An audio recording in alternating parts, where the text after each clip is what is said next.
Kalau aku sih yang paling penting sunscreen sih ya, karena bener-bener kalau misalnya mancing atau diving di tengah laut, apalagi jam 12 siang, itu matahari kayak di atas kepala sih. Kalau aku nggak pakai sunscreen, aku beneran nggak mungkin kulitnya tetap kayak gini warnanya ya. Hari ini tiba-tiba jadi kasir minimarket ya.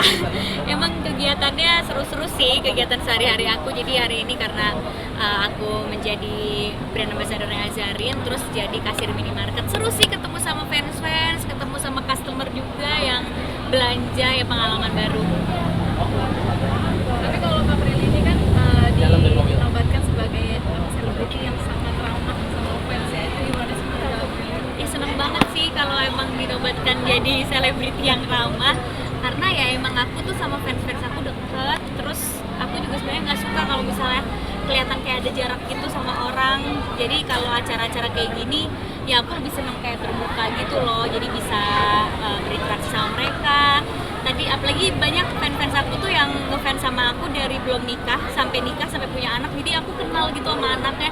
Terus tadi anaknya jadi aku gendong-gendong gitu, jadi seru banget sih bisa akrab sama mereka. Tapi sejauh ini nggak ada ketakutan gitu deket banget sama fans, sementara kan banyak kejadian ya antara artis dan fans yang mungkin fans yang antusias banget gitu, banyak kejadian dengan Aku sih nggak pernah dapat fans yang kayak gimana ya. Maksudnya dari aku awal berkarir banget, ada sih yang fanatik, tapi fanatiknya tuh baik, bukan yang tiba-tiba menyakiti gitu.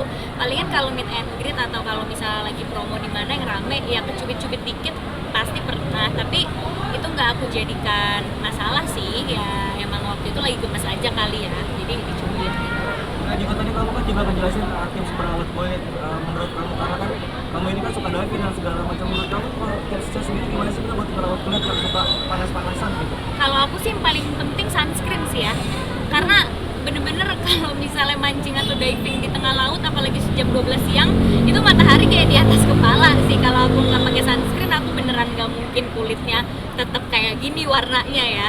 Apalagi aku sekarang diving sama mancing tuh kayak tiap bulan udah pasti ada trip mancing tuh, tiap bulan pasti ada trip diving, tiap bulan pasti ada. Jadi udah pasti kena air laut. Kalau free dive pun, kalau misalnya nggak di laut pun pasti di kolam renang, outdoor juga. Jadi aku tuh pasti pakai sunscreennya emang lebih banyak daripada yang lain. Apa karena ini alasan ya akhirnya sudah berat badan di kolam 34? Enggak sampai 34, ya Allah itu berat anak SD kali. Aku sekarang berat badannya stabil di 38-39 sebenarnya gitu. Kan naik turun ya berat badan, kadang 39, kadang turun lagi ke 38, ntar besok makan coklat naik lagi ke 39, ya gitu-gitu aja. Waktu itu lagi kurus banget, sempat ke 37, tapi kan semua orang protes katanya kekurusan gitu. Jadi ya udah stabilnya di 38-39 gitu.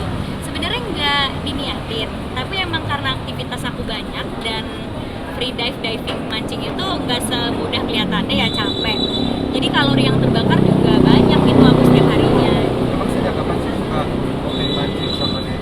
Kalau diving dari 2 tahun lalu aku udah dapet license, mancing juga 2 tahun lalu. Kalau free dive baru-baru ini aku baru lulus baru-baru ini. Mungkin tantangannya seperti apa sih mendapatkan license diving tuh?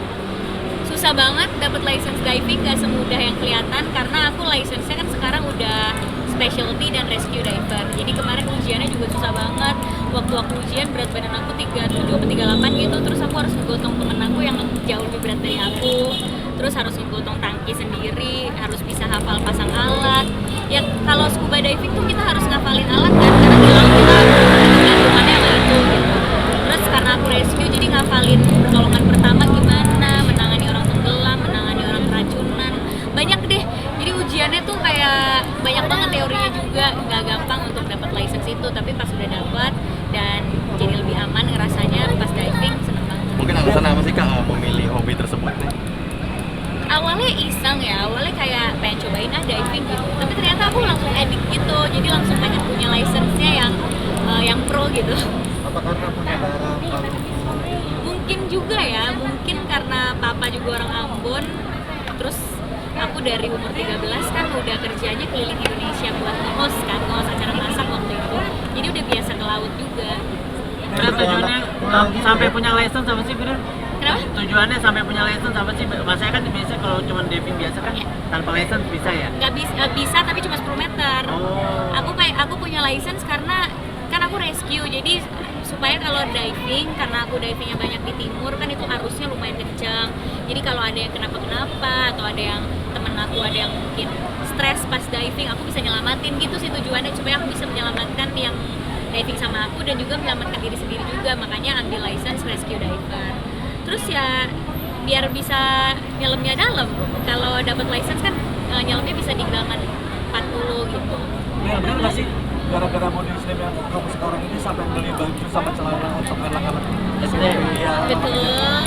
Jadi aku tuh kalau kurus langsung di pinggang ya. Jadi orang banyak yang ngebully aku nggak proporsional gitu karena pinggangnya kecil tapi katanya pipinya tetap cabil lah apa. Ya aku kan nggak bisa ngatur kecilnya di mana ya, kalau kurus kan nggak tahu kecilnya di mana. Ternyata aku tuh tipe yang kalau kurus langsung ke pinggang dan ke paha gitu. Jadinya nggak ada celana dewasa yang muat. Terakhir kemarin aku pakai celana kids ukuran 10 tahun. Kan di sela-sela kesibukan juga masih seneng hobi melihara kucing juga nih mungkin. Iya, aku baru melihara kucing. Sebenarnya aku takut kucing banget, tapi nggak tahu kenapa karena teman-teman aku dikelilingi sama teman-teman yang suka kucing. Sahabat aku dari SMA punya belasan kucing di rumahnya. Terus juga Umay tiba-tiba melihara kucing di kantor. Kan aku gimana tiap hari ke kantor ketemu kucing. Terus sahabat aku juga Mei dia melihara kucing juga belasan. Jadi ya udah aku jadi suka kucing, terus aku pelihara satu deh. Bril, terakhir Bril, masih rame tahun politik, masih suka ditawarin nggak sih buat gabung ke partai mungkin untuk pilkada gitu Bril? Iya, kalau tawaran-tawaran gitu pasti ada lah, pemberitaan juga pasti banyak gitu. Cuma aku nggak tahu kenapa beritanya ada ya, karena aku nggak pernah mengiyakan juga sih. Oh, tawarannya apa aja tuh Bril? Ada deh. Tapi kenapa menolaknya Bril dan nggak mau gabung? Kenapa? Kenapa menolaknya? Alasan nggak mau gabung? Alasan belum ke politik gitu. Alasan belum? Ya karena belum merasa mau dan belum merasa bisa aja. Kan aku merasa susah untuk mengatur negara dan mengatur rakyat. Ngatur diri sendiri aja kadang kita masih belum gitu. Jadi kalau belum mampu, aku belum mau memikul tanggung jawab itu. Aku akan memikul tanggung jawab kalau mau mampu. Ya, yuk. Ya. Oke, udah. Sekali lagi ya, nggak boleh. Sekali lagi ya. Kalau misalkan di sosmed itu suka balas-balasin atau gimana sih rasanya? Enggak, aku nggak balesin karena pas aku gendut aku dibully, kurus juga dibully, jadi sama aja kan. Jadi yang penting yang aku sukanya yang mana kalau aku ngaca. Aku sukanya kalau aku ngaca aku suka yang kurus. Karena kalau pakai baju berenang juga bagus. Jadi walaupun dibully nggak proporsional, kekecilan, underweight, aku nggak peduli karena aku gendut juga dibully gitu. Jadi biarin aja.